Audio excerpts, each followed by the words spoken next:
Hi everyone, welcome back to the channel. This video might be a bit of a surprise if you are someone who has been following my public portfolio since I've been very openly bullish on Prosus. Prosus's value is no secret.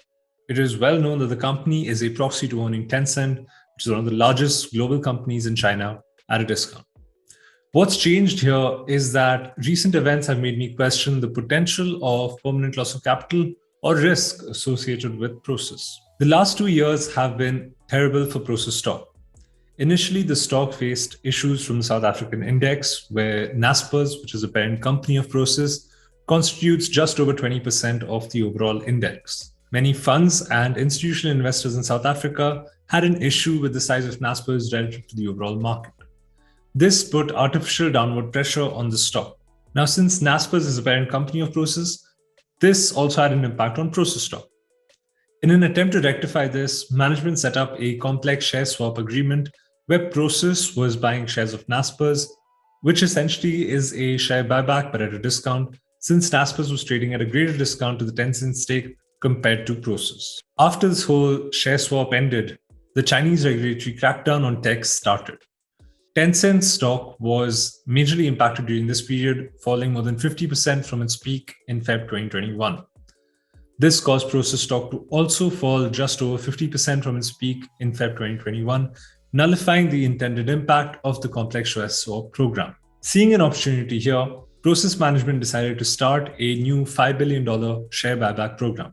The core idea behind my investment was that I've got this holding company that's trading at a discount to the value of the assets that it controls, led by capital allocators who have had a fantastic track record of just under 20% over the last 20 years or so, excluding the Tencent stake.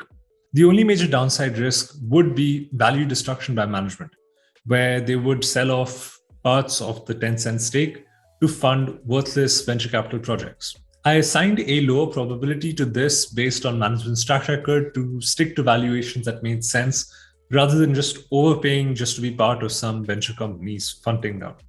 However, I changed my mind recently after seeing the impact of everything that is going on with Russia and Ukraine.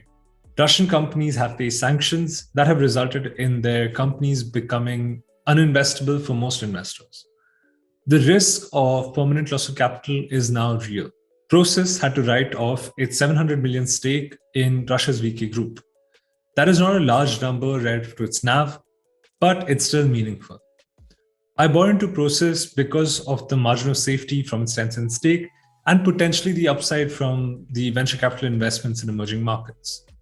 All that is still true, but the risk of regulation and its impact on Prosus' ability to allocate capital might be different now.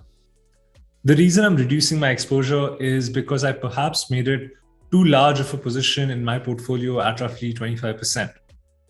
In my view, the entire Chinese tech sector is facing its 1999 moment, and there are some fantastic cash-rich companies aggressively buying back shares with some strong tailwinds here. I decided to make a basket bet using the KWEB ETF, which is exposed to Chinese internet giants. As of this video, KWEB is a 7% holding and Prosus is roughly at 20% in my portfolio. Over time, I'll gradually reduce the exposure to Prosus to roughly 10% on a cost basis and perhaps add to KWEB or maybe some other opportunity that offers a better risk return proposition. Let me know your thoughts about this move. If you're an investor in Prosus, then do share your thoughts about how you're viewing the future prospects of their investments. If you'd like to connect with me directly, then you could do so on Twitter or Instagram through the links in the description below. That's it from me, and thanks for watching and take care.